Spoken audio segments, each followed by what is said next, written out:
இந்த அருமையான ஓய்வு நாளில் எனக்கு கொடுத்த இந்த வாய்ப்புக்கு நன்றி. கர்த்தருக்கு நன்றி சொல்றேன். கர்த்தருக்கு எல்லா மகிமையும் உண்டாவதாக.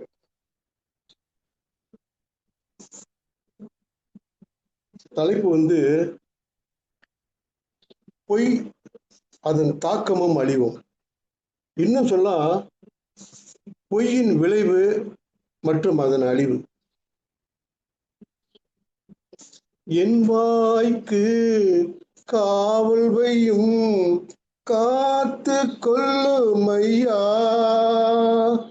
என் வாய்க்கு காவல் வையும் காத்து கொள்ளும் ஐயா, தீயன எதையுமே நான் பேச விடாதேயோ, தீயன எதையுமே நான் நாட விடாதேயும், உம்மை நோக்கி கதறுகிறேன் விரைவாய் உதவி செய்யும், உம்மை நோக்கி கதறுகிறேன் விரைவாய் உதவி செய்யும், தூபம் போல் என் ஜெபங்கள் ஏற்றுக்கொள்ளும் ஐயா.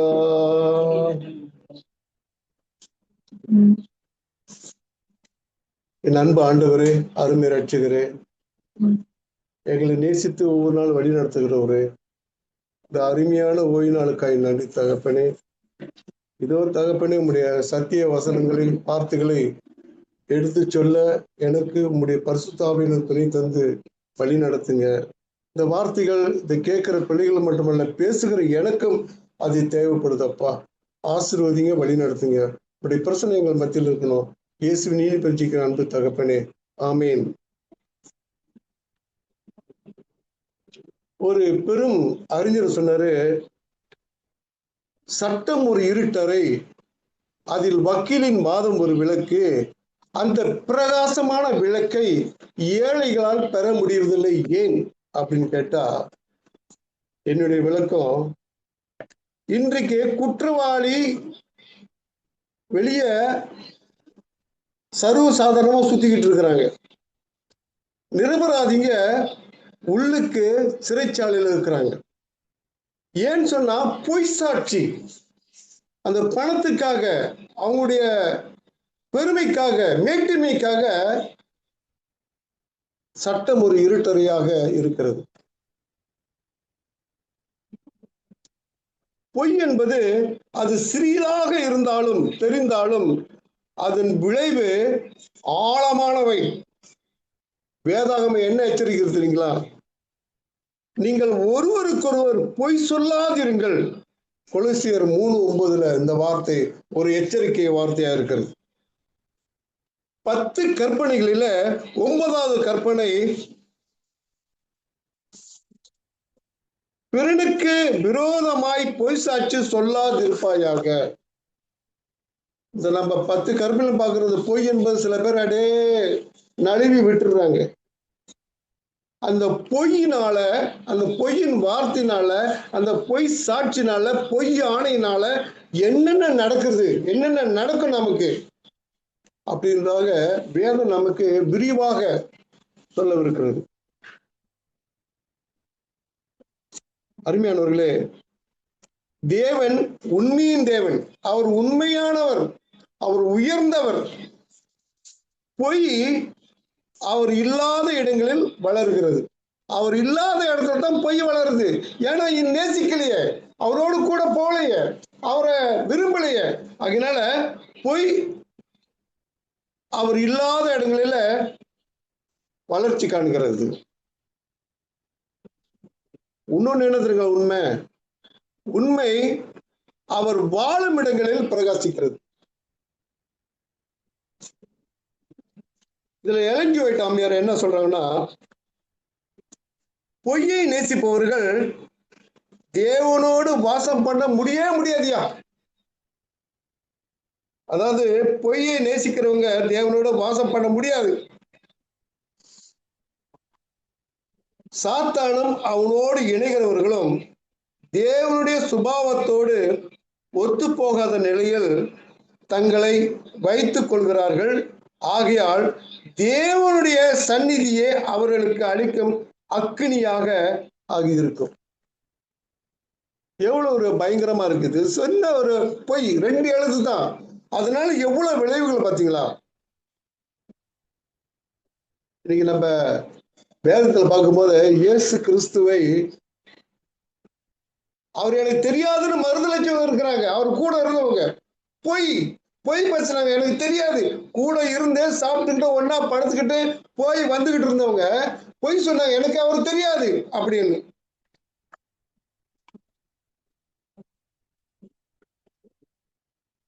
இங்க இந்த உலக மரபு காரியங்கள் சொல்லுது 1000 பொய் சொல்லி ஒரு கல்யாணம் பண்ணலாம். இதுல எல்லாம் எனக்கு நம்பிக்கையே கிடையாது.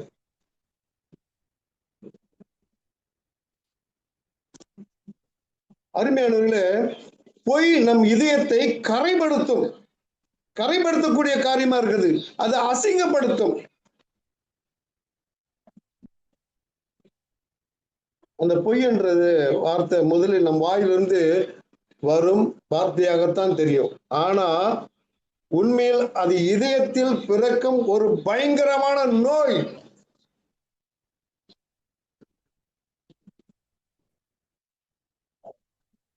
நீதிமொழிகள் 19:9 நம்ம என்ன பார்க்கிறோம் சொன்னா, பொய் சாட்சி சொல்லுகிறவன் தண்டனை அடைவான், பொய்களை பேசுறவன் அழிவான். இன்றைக்கு அரசியல்வாதிகள் அப்படித்தான் இருக்குங்க.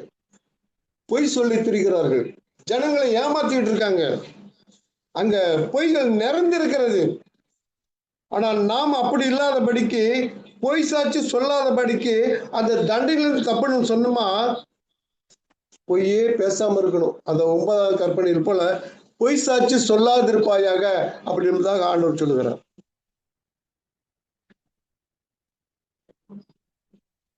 பொய் நம் மனசாட்சி குரலை மங்க செய்யுமா. அது மட்டும் இல்ல, பார்வையை மாற செய்கிறது. இந்த பொய் பேசுறவங்க ஒரு வித்தியாசமான இதுல இருப்பாங்க. யாருங்க பொய் சொல்லல? நான் பொய் சொல்லியிருக்கேன் இல்லைன்னு சொல்லவே முடியாது. எல்லாருமே பொய். ஏன்னா நம்ம எல்லாரும் பாவிகள், ஏதாவது ஒரு வகையில பொய் சொல்லியிருப்போம்.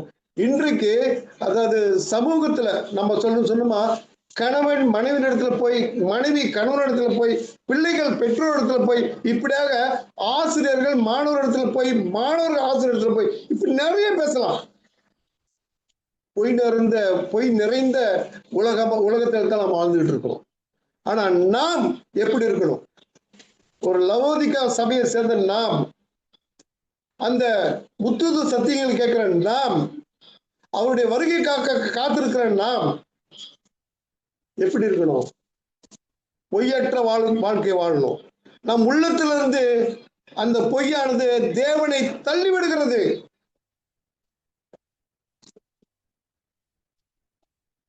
அருமையானவர்களே, ஒரு பொய், ஒரு சிறிதான பொய் அது பெரிதாக மாறும். ஒரு பொய் மற்றொரு பொய்க்கு அது வழி கொடுக்கிறது. இது சொல்லிட்டு ஜெயிச்சிட்டுமா அடுத்த பொய் சொல்றதுக்கு அது வழிவகுக்கிறது. அதை நம்ம அதை கடந்து போகிறோம்.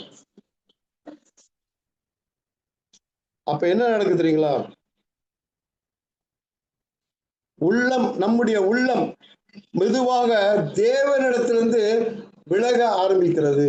நாம் பொய் சொல்லும் பொழுது நம்முடைய உள்ளம், இருதயம் தேவனுடைய பாதையிலிருந்து வழி விலகி போகிறது.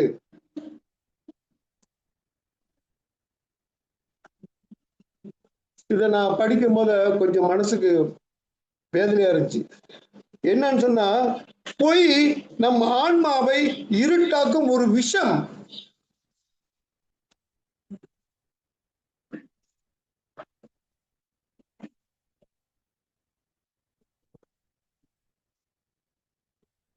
சங்கீதம் 101:7 வஞ்சகத்தை செய்கிறவன் என் வீட்டில் வாசம் பண்ண மாட்டான் உறுதியா சொல்லி வச்சாங்க.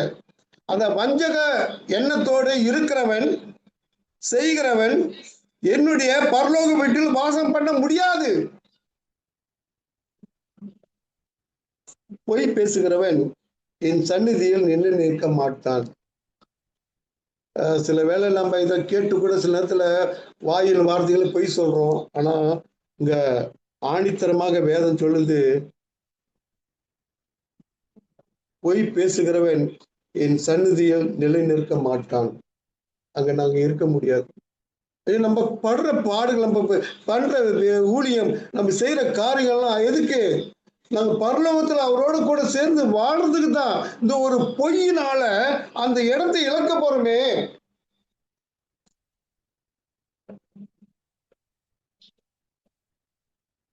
கொலோசியர் 3ஆம் அதிகாரம் 9:10 ஒருவருக்கொருவர் பொய் சொல்லாதிருங்கள், பழைய மனிதனை அவன் செயல்களோடு களைந்து புதிய மனிதனை அணிந்து கொண்டிருக்கிறீர்கள், அழிந்து கொள்ள வேண்டும். பழைய மனுஷன் அந்த பாவ வாழ்க்கை, பொய் பேசுறது எல்லாத்தையும் விட்டுட்டு மீந்த சபையில் இருக்கிற நாம் இவைகளெல்லாம் அப்புறப்படுத்தி விட்டுட்டு புதிய மனிதனுடைய உடையை அணிந்து கொண்டிருக்க வேண்டுமா? அன்பானவர்களே, பொய் மற்றவர்களுடன் உள்ள நம்பிக்கை உடைக்கிறதுங்க. அது எவ்வளவு பெரிய பயங்கரமா இருக்காது. இந்த நம்ம இவ்வளவு நட்பு வச்சிருக்கோம், நண்பர்கள் இருப்பாங்க, ஒரு நண்பர்கள் மத்தியில் நம்ம ஒரு பொய்க்காரன் ஆயிட்டு சொன்னா அந்த நம்பிக்கையை உடைத்து போடுகிறது. அவர்கள் உள்ளத்துல நம்பிக்கை, இவனா அப்படி பேசலாம். இந்த நம்பிக்கை, ஒரு உறவு, ஒரு பரஸ்பரம் அங்க இல்லாமல் போகிறது. இன்னொன்னு தெரியுங்களா? நம்பிக்கை ஒரு முறை உடைஞ்சு போயிட்டா மீண்டும் அது கட்டப்படுது மிகவும் கடினம். என்ன சொல்லுவாங்க? பொய்காரன், ஐயோ வாய திறந்தாலே பொய் தான். அவன் பொய்காரன் அப்படின்னு சொல்லும் போது அது மீண்டும் ஒட்டப்படாது, கட்டப்படாது, கட்டப்படவும் முடியாது. இந்த பொய் பேசுறதுனால இது ஏன் பொய் பொய்னா ஆண்டவருக்கு விரோதமான காரியம். அது 10 கற்பனைகள் நமக்கு எவ்வளவு முக்கியமோ அந்த அளவுக்கு நம்ம அதை கடைபிடித்து நடக்கணும். அது என்ன செய்யுது? உறவுகளை அழித்து போடுகிறது. ஒரு அன்பான அழகான உறவுகளை அழித்து போடுகிறது. 2வது, குடும்பங்களை அதை பிரிக்கிறது. ஒரு சகோதரர் ஒரு குடும்பத்துக்காக பிரியப்பட சொன்னார். மனைவி பிள்ளையும் அவர்கிட்ட கோச்சுக்கிட்டு தனியா போயிட்டாங்க. அவரு தனியா இருந்து புலம்புறாரு. அவரு பேசுறத நாங்க கேட்டோம். எனக்காக ப்ரே பண்ணுங்க, நான் தப்பு பண்ணிட்டேன், என் மனை பிள்ளைகள் வந்து என்னோட சேரணும் அப்படின்னு. கடந்த காலத்துல நிறைய ஜபம் அதுக்காக. அதை நினைக்கும் போது, குடும்பங்கள் பிரியும் போது நம்மளும் ஒரு குடும்பத்துல இருக்கோம். நமக்கு எப்படி இருக்கும்? அங்க என்ன நடந்திருக்கு அந்த குடும்ப வாழ்க்கையில? இவர் ஏதாவது பொய் சொல்லி பொய்யான ஒரு வாழ்க்கை வாழ்ந்திருப்பாரு. அதை கண்டுபிடித்த மனைவி, நான் உன்னோடு கூட சேர்ந்து வாழ விருப்பப்படலன்னு சொல்லிட்டு பிள்ளையை தூக்கிட்டு அவங்க போயிட்டாங்க. ஆனா போன பிறகு வருத்தப்பட்டு புலம்பி கதறாரு, என் மனைவி பிள்ளைங்க எனக்கு வேணும், நான் தப்பு பண்ணிட்டேன், நான் பேசுறது தப்பு, எனக்காக ப்ரே பண்ணுங்க அப்படின்னு.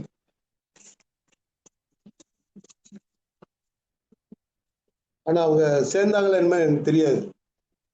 இன்னும் கூட அதுக்காக நான் ஜெபிக்கிறேன். இந்த ஜெபக்குழு ஜெபிக்கிறது. ஒரு சிறிதான பொய் பெரிய காரியங்களை உருவாக்குங்க. ஒரு சின்ன பொய், இவன் தான் செஞ்சான் அப்படின்னு அவனை விருப்பப்படாத ஒரு காரியத்துல ஒரு மனிதன், அவனை நீங்க நேசிக்கலன்னா நீங்க சின்ன ஒரு சுலபமா சொல்லலாம், இவன் தான் அதை செஞ்சான் அப்படின்னு. அதனால அவனோட வாழ்க்கை, அவன் குடும்ப வாழ்க்கை எல்லாமே பாதிப்பு பெருசா போயிருங்க. அவன் உண்மையிலே ஒரு மோசமான ஒரு சூழ்நிலைக்கு போயிடுவான்.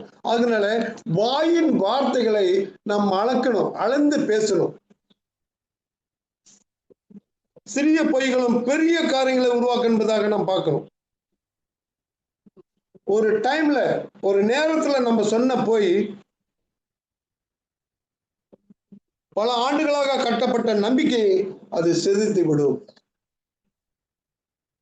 நம்ம எவ்வளவு காரியம் நம்ம பார்க்கிறோம், நம்ம பக்கத்துல, அக்கம் பக்கத்துல, திருச்சபைகள்ல பார்க்கிறோம். நம்ம நிறைய, நான் ரொம்ப அனுபவப்பட்டு வந்திருக்கிறேன். அந்த பொய்யின் வார்த்தைகளால சின்ன பின்னமா போயிருக்கு. திருச்சபையும் சரி, குடும்பமும் சரி.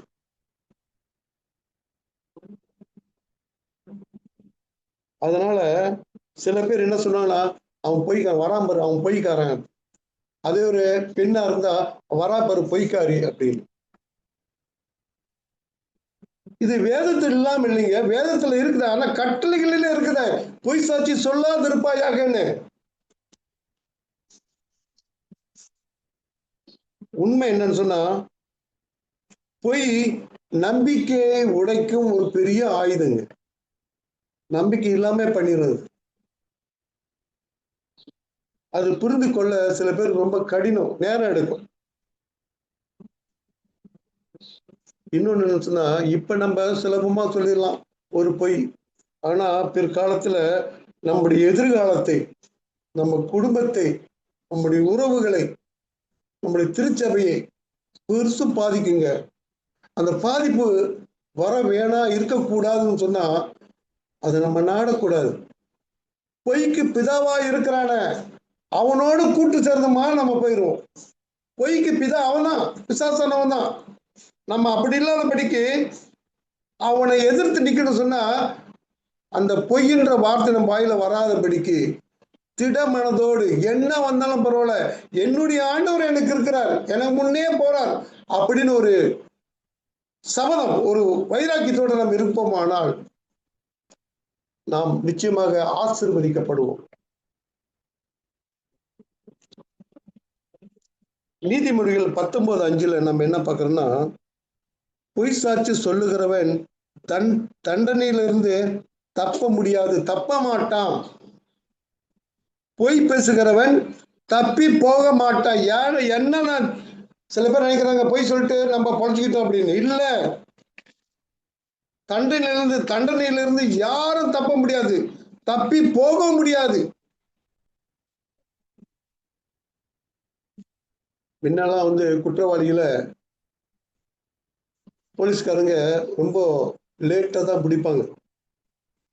ஆனா இப்பெல்லாம் கூட அந்த காரியங்கள் நடக்குது. குறிப்பா தமிழ்நாட்டுல, இந்தியாவுல. அதாவது அந்த அளவுல ஒரு வேகமா இருக்காங்க. யாரும் தப்ப முடியாது, தண்டனையிலிருந்து, அந்த குற்றத்திலிருந்து யாரும் தப்பி போக முடியாது.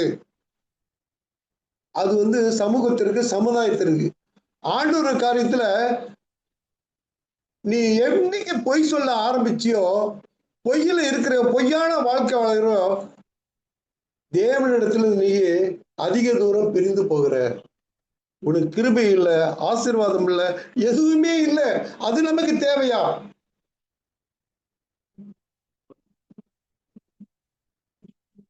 வெளிப்படுத்தல் 21:8 பொய்யர்கள் அனைவரும் அக்கினியும் கந்தகமும் எரியும் ஏரியில் தங்கள் பங்கை அடைவார்கள், இதுவே இரண்டாம் மரணம். பாத்தீங்களா எவ்வளவு பேர் ஆபத்துலாம் நமக்கு இருக்குது. இந்த உலக ஆபத்து மட்டுமல்ல, அவர் வருகிற நாளில் கூட அந்த ஆபத்துக்களை நம்ம நமக்கு வரப்போகுது. இது ஏன் நமக்கு சொல்றாங்கன்னா, இப்ப இருந்து நம்ம அதுல இருந்து விட்டு விலகணும்.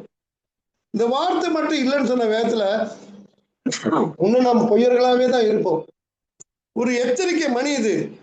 அனைவரும் அக்கினியும் கந்தகம் எரியும் ஏரியில் தங்கள் பல பங்கை அடைவார்கள் என்பது வேதம் திட்டவட்டமாக நமக்கு சொல்லுகிறது. எவ்வளவு பயமா இருக்கு நமக்கு. பயங்கரமான ஒரு வார்த்தை. குற்ற உணர்ச்சி.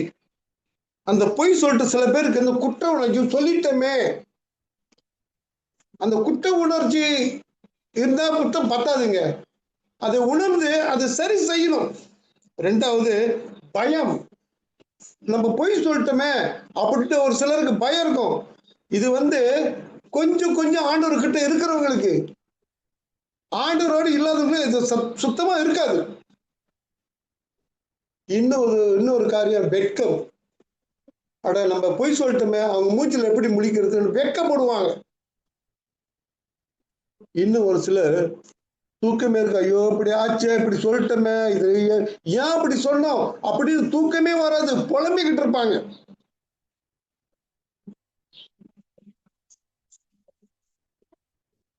அன்பானவர்களே,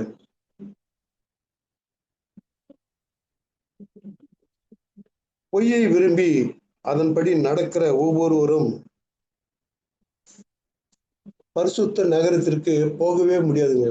வேதம் என்ன சொல்றதுன்னா, வெளிப்படுத்தல் 22:15 பொய்யை விரும்பி அதன்படி நடக்கிற ஒவ்வொருவரும் அந்த பரலோக ராஜ்யத்துல, அந்த சீயோன் தேசத்தை நம்ம பிரவேசிக்க முடியாது.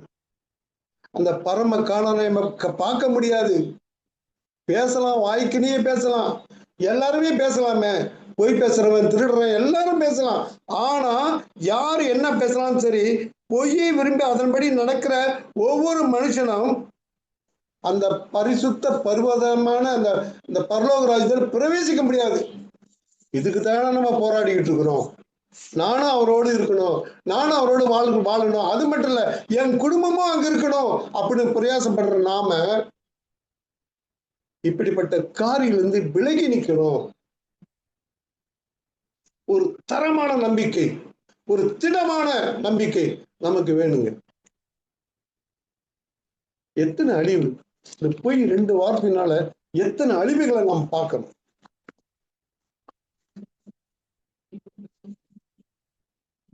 இங்க மீகால அரசருக்கு பிடித்த பொய்யை சொல்ல மறுத்து உண்மையை பேசுவதற்காக சிறையில் அடைக்கப்பட்டார் ஒருத்தர்.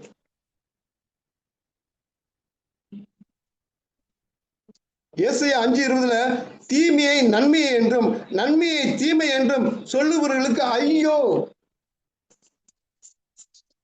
நல்லது கெட்டது என்றும் கெட்டது நல்லதுன்னு சொல்றது ஐயோ.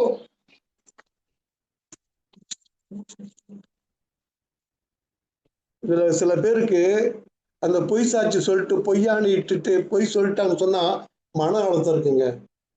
ஐயோ, என்னுடைய வாழ்க்கை எப்படியா போகுது தெரியல, ஒரு பொய்யினால இவ்வளவு குழப்பம் வந்துருச்ச, ஒரு மன அழுத்தம், ஒரு தாழ்மையான உணர்வு, இதெல்லாம் நமக்கு தேவைன்னு சொன்னா தேவையில்லைங்க. இது எல்லாத்தையும் அந்த பொய் உருவாக்கும். ஒவ்வொரு மனுஷனுடைய வாழ்க்கையில இந்த பொய்யான எண்ணம் உள்ளம் நமக்கு இருதயம் இருந்து சொன்னா எல்லாம் இந்த காரியங்கள்லாம் நமக்கு உருவாக்கும். என்னென்ன காரியம் தெரியுங்களா? குற்ற உணர்ச்சி, பயம், வெட்கம், தூக்கமின்மை மற்றும் மன அழுத்தம், தாழ்வு உணர்வு, இதெல்லாம் நம்ம வாழ்க்கையில் உருவாக்கும். முதல் சொன்னது போல சாத்தான் பொய்க்கு பிதா, அவன் தான் பொய்க்கு பிதா.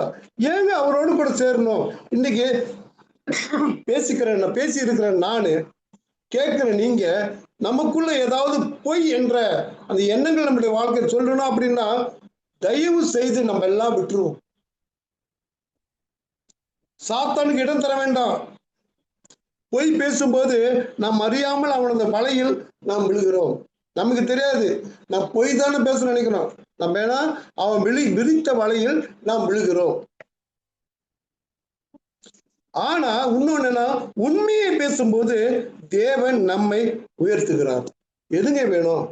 வலையில விளப்பறமா அந்த உயர்த்தல்? உயர்ந்தவர், நம்முடைய ஆண்டவர் உயர்ந்தவர், அவர் பெரியவர். அவரு வேணுமா? அந்த பொல்லாது தீங்கு செய்யற அந்த பொல்லாதவன் நமக்கு வேணுமா? அந்த வலையில் நம்ம விழணுமா? அப்படின்னு நாம தாங்க முடிவு பண்ண நான் உங்ககிட்ட சொல்ல, அந்த வலையில விழாதபடிக்கு நம்ம காத்துக்கொள்ளணும்.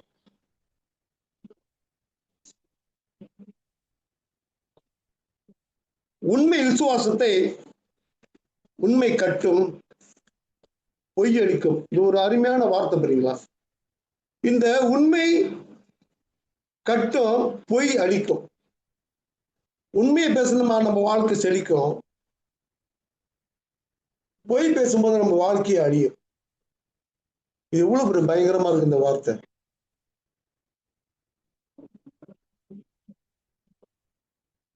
அன்பானவர்களே, ஒரு வாக்கியத்தை ஒண்ணு படிக்கிறேன்.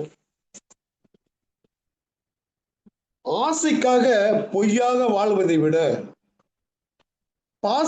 பாசத்திற்காக உண்மையாக வாழ்ந்து பார். மனதிற்கும் இருக்கும் வழியும் குறையும். மனதில் உள்ளுக்கு இருக்கிற அந்த வழியும் குறையும். ஆண்டவர் கொடுத்த அந்த வாழ்க்கையும் அழகியும் ஆசீர்வாதமாகவும் இருக்கும். இது போதுங்க நமக்கு. பொய் சொல்றதுன்னா ஏதோ ஒரு நேரத்துல நம்ம தப்பிப்போம், பிழைப்போம். ஆனா நம்ம அவருக்காக நிக்கிற போது வாழ்ந்து பாருங்க. பொய்யாக வாழ்ந்த வாழ்க்காதீங்க, வாழாதீங்க. பாசத்திற்காக, உண்மைக்காக வாழ்ந்து பாருங்க. வேதத்தின் அடிப்படையா தானே, அந்த 10 கற்பனையின் அடிப்படையா தானே. பொய் சாட்சி சொல்லாதிருப்பாயாக, வாழ்ந்து பார். அது உண்மை எல்லாத்தையும் கசக்குங்க. உண்மை கசக்கும், பொய் இனிக்கும். நம்ம உண்மையான உண்மையில கர்த்தருக்கு பிரியமான பிள்ளைகளா வாழ்ந்து பார்ப்போம். பொய் சாட்சி சொல்லாத படிக்கு, பொய்யே பேசாத படிக்கு நம்ம வாழ்ந்து பார்ப்போம். மனதிற்கு இருக்க வழி, நம்ம வாழ்க்கையில சஞ்சலங்களை வரும், அப்ப மனதுல வலி இருக்கும், அந்த வழிகள் எல்லாம் குறையும். நான் ஒண்ணு சொல்ல விரும்புறேங்க.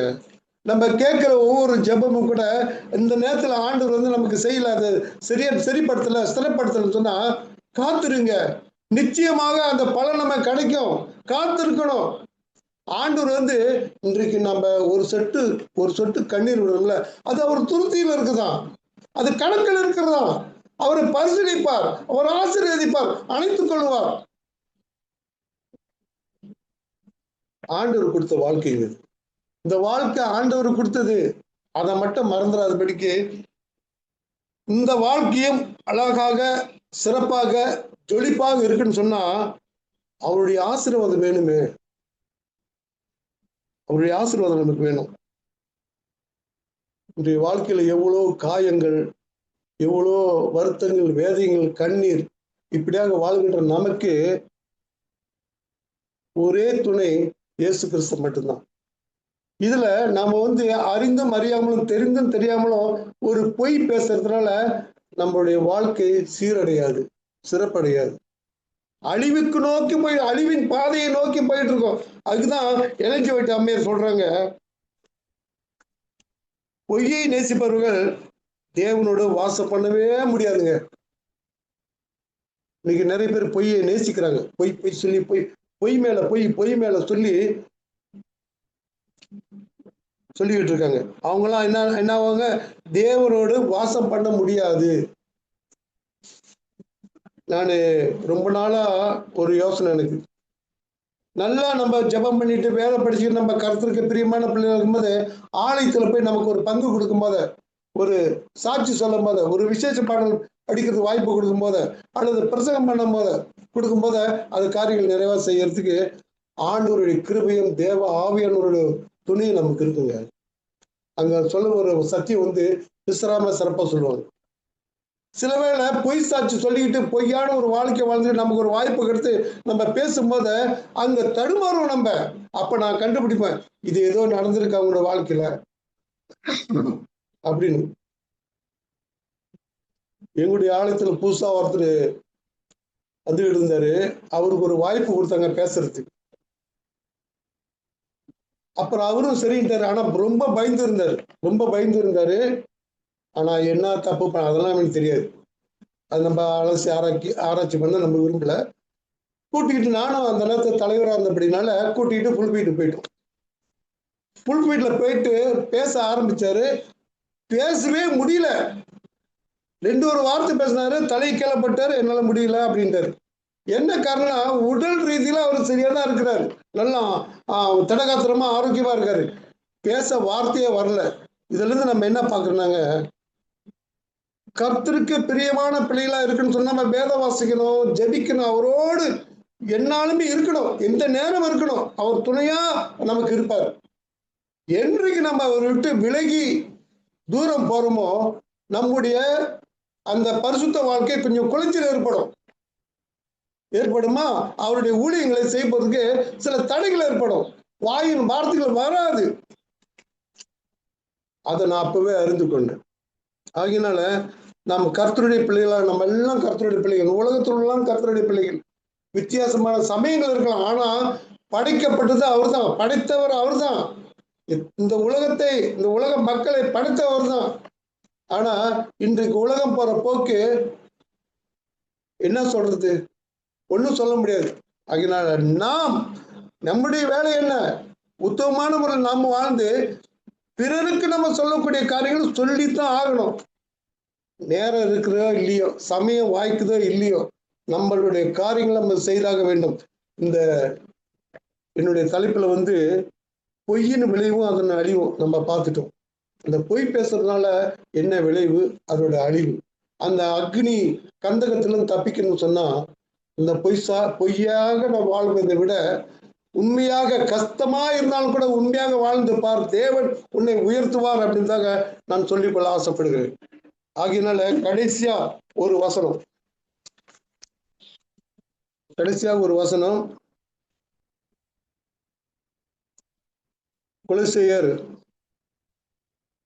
3:9-10